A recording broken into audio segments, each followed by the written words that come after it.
जय माता दी दोस्तों। आज मैं आपको नवरात्रों के दिनों में 9 माताओं को 9 दिन लगाने वाले भोग के बारे में बताऊंगी कि आपको माता को कौन सा प्रसाद या भोग चढ़ाना चाहिए। इससे पहले दोस्तों, आप प्लीज़ मेरे चैनल को लाइक और सब्सक्राइब कर दीजिए। नवरात्रों के 9 दिनों में आदिशक्ति दुर्गा के 9 रूपों की पूजा की जाती है। माता के इन 9 रूपों को नवदुर्गा नाम से भी जाना जाता है। नवरात्र के 9 दिन विधिवत उपवास करने के बाद आश्विन मास शुक्ल पक्ष की 9वीं तिथि के दिन उपवासों का समापन किया जाता है। जो व्यक्ति उपवास रखता है उसकी यह जिज्ञासा होती है कि वह माता को भोग में क्या दे, जिससे माता तुरंत प्रसन्न होती हैं और भक्तों को आशीर्वाद देती हैं। हिंदुओं में कोई भी उपवास बिना भोग या प्रसाद के पूरा नहीं होता है, ये आप सब जानते हैं। इसके साथ ही मैं आपको ये बताऊंगी कि कौन सी माता की पूजा करने से आपके वैवाहिक जीवन में कोई परेशानी हो, दिक्कत हो, कष्ट हो या जिसका विवाह नहीं हो रहा है वह किस माता की पूजा करे कि ये सारी बाधाएं दूर हो जाएं। तो आप मेरे साथ बने रहिएगा। तो जानते हैं, प्रथम दिन यानी पहले दिन माँ शैलपुत्री की पूजा की जाती है। माता को भोग में घी का भोग लगाना चाहिए। माता के चरणों में गाय के घी अर्पित करने से माता बहुत प्रसन्न होती हैं और अपने भक्तों पे कृपा करती हैं और अपने भक्तों को आरोग्य का आशीर्वाद देती हैं और उनका मन और शरीर दोनों ही निरोगी रखती हैं। माता शैलपुत्री हर तरह की बीमारी दूर करती हैं। दूसरे दिन देवी ब्रह्मचारिणी की पूजा होती है। माता को भोग में जो प्रसाद चढ़ाना चाहिए, मिश्री, चीनी और पंचामृत का भोग लगाना चाहिए। इससे माता प्रसन्न होती हैं। माता ब्रह्मचारिणी आशीर्वाद के रूप में अपने भक्तों को लंबी आयु व सौभाग्य का वरदान देती हैं।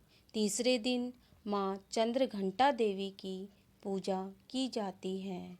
माँ को भोग में दूध और उससे बनी चीज़ों का भोग लगाया जाता है।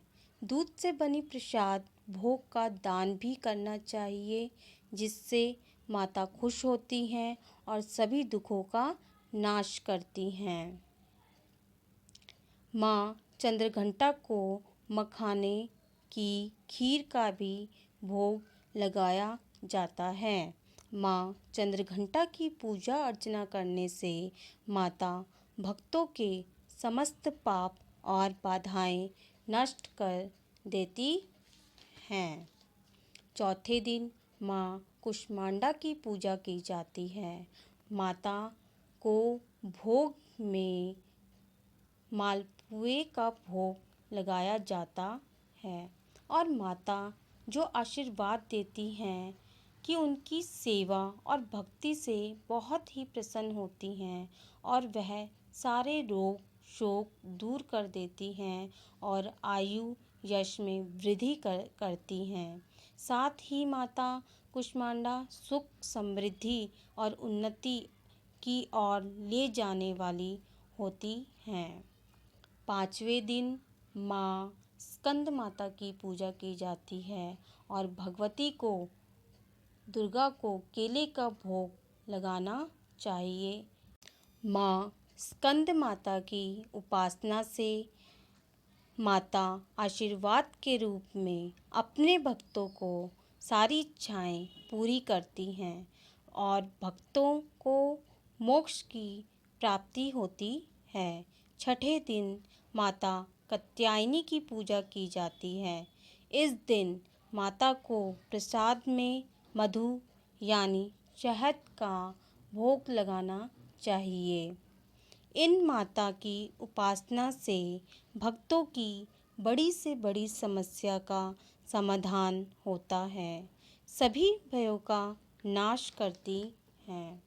यही माता हैं जिनकी पूजा अर्चना से आपका वैवाहिक जीवन सुखमय बना रहता है। अगर आप इन माता की पूजा अर्चना पूरे मन से करते हैं तो अगर आपके वैवाहिक जीवन में कोई कष्ट है तो वो दूर हो जाएगा। 7वें दिन माता कालरात्रि की पूजा की जाती है। माता को भोग में शहद चढ़ाया जाता है या उसकी कोई वस्तु चढ़ाई जाती है।